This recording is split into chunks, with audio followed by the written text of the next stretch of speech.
Assalamualaikum warahmatullahi wabarakatuh. Halo semua, saya Siti Aisyah Suroya kelas 82 dari SMP Plus Airlangga Balikpapan Tengah.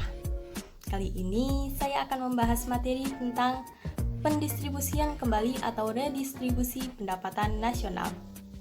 Langsung saja kita ke materinya. Pengertian redistribusi pendapatan. Redistribusi pendapatan adalah pendistribusian kembali pendapatan masyarakat kelompok kaya kepada masyarakat kelompok miskin, baik berasal dari pajak ataupun pungutan lain. Redistribusi pendapatan sebagai salah satu jaminan sosial, yaitu sebuah bentuk investasi sosial yang menguntungkan dalam jangka panjang. Bentuk-bentuk redistribusi sosial. Yang pertama, redistribusi vertikal, yaitu transfer uang antar individu, yaitu dari orang kaya ke orang miskin.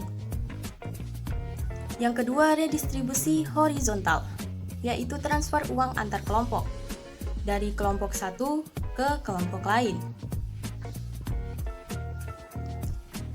Materi yang kedua, program redistribusi untuk pemerataan distribusi pendapatan di Indonesia.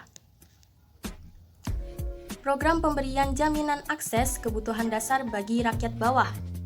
Strategi pemenuhan kebutuhan dasar rakyat yang dilakukan pemerintah adalah bantuan langsung tunai atau BLT, program keluarga harapan atau PKH, jaminan sosial atau Social Security, bantuan operasional sekolah atau BOS, beasiswa untuk memenuhi akses pendidikan bagi mereka yang kurang mampu, dan jaminan kesehatan masyarakat atau Jamkesmas untuk memenuhi kebutuhan akan kesehatan.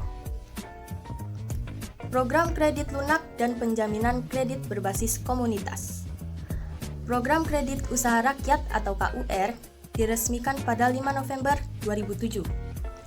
Dengan kebijakan KUR, UMKM akan terhindar dari kendala aturan perbankan yang menyulitkan mereka untuk mendapatkan pinjaman modal dari lembaga keuangan formal LKF. Karena dalam program KUR, pemerintah telah menitipkan uang yang berasal dari APBN sebesar 1,4 triliun rupiah pada lembaga penjaminan. Kebijakan ini diharapkan dapat membantu masyarakat menengah ke bawah sehingga dapat menjadi wirausaha yang mandiri. Pengembangan usaha atau industri kecil. Beberapa alasan usaha kecil perlu dikembangkan, yaitu usaha kecil menyerap banyak tenaga kerja, pemerataan dalam distribusi pembangunan, dan pemerataan dalam distribusi pendapatan. Upaya pemerintah dalam melaksanakan pemberdayaan UMKM melalui penerapan Program Nasional Pemberdayaan Masyarakat Mandiri Pedesaan atau PNPM Mandiri Pedesaan adalah salah satu mekanisme program pemberdayaan masyarakat yang digunakan PNPM Mandiri untuk mempercepat pemerataan pendapatan, penanggulangan kemiskinan, dan perluasan kesempatan kerja di pedesaan. Pemerintah bekerja sama dengan swasta lokal dan asing untuk menjalankan program Corporate Social Responsibility atau CSR. Dengan adanya program pemerintah yang bekerja sama dengan swasta lokal dan asing untuk menjalankan program Corporate Social Responsibility atau CSR, diharapkan golongan masyarakat bawah, buruh, dan usaha-usaha bisa mendapat kesempatan untuk ikut dalam kegiatan ekonomi yang produktif secara keseluruhan, bukan hanya segelintir pengusaha yang mendapat perlakuan khusus atau corner of privilege. Untuk itu, pemerintah hendaknya melaksanakan prinsip tanggung jawab sosial yang menjadi tumpuan dan jaminan bahwa segenap lapisan masyarakat secara keseluruhan bisa menikmati hasil pembangunan ekonomi yang telah dilakukan. Pemerintah konsisten dalam mewujudkan kebijakan penegakan hukum dan keadilan ekonomi. Peran pemerintah dalam hal ini sangat besar sebagai pembuat strategi dan kebijakan menciptakan pembagian pendapatan masyarakat yang lebih merata, serta mewujudkan penegakan hukum, sehingga dunia usaha dapat melakukan usaha secara berkesinambungan untuk menciptakan lapangan kerja secara luas demi pemerataan pendapatan.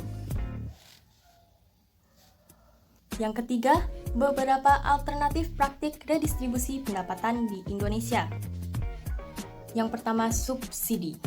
Pemerintah berupaya mendorong usaha kecil dan menengah agar tetap hidup dan memiliki daya saing dengan memberi subsidi, baik berupa potongan harga maupun memberi tambahan modal kepada produsen. Pengenaan pajak. Terdapat banyak jenis pajak di Indonesia, antara lain pajak penghasilan, pajak kendaraan bermotor, pajak terhadap barang mewah, dan sebagainya. Pajak yang diterima pemerintah tersebut akan digunakan untuk membiayai pembangunan dan hasil pembangunan. Inilah yang akan kembali ke rakyat.